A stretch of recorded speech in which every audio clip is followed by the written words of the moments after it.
de startups qui lèvent énormément de fonds.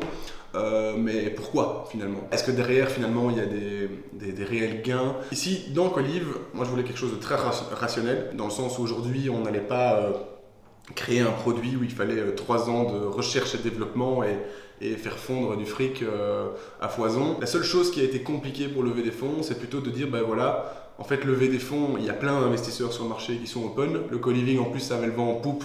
Donc voilà, on a eu plein d'offres sur la table, de corporate, de privés, etc. Ce qui est intéressant là-dedans, c'est de ne pas s'emballer et de trouver surtout les gens qui vont investir dans la société vont être dans le board, dans les assemblées générales, etc.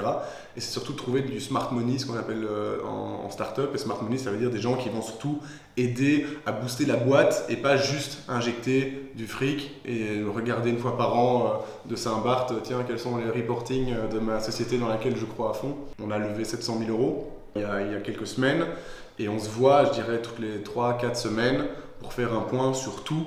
Et on balaye énormément de choses, on a énormément d'aide de nos investisseurs et donc tout ça amène une chouette cohésion et tout ça c'est super important quand on lève des fonds, c'est pas juste lever des fonds, il y a toute une partie de l'iceberg qu'il faut étudier je pense derrière et être malin. Voilà.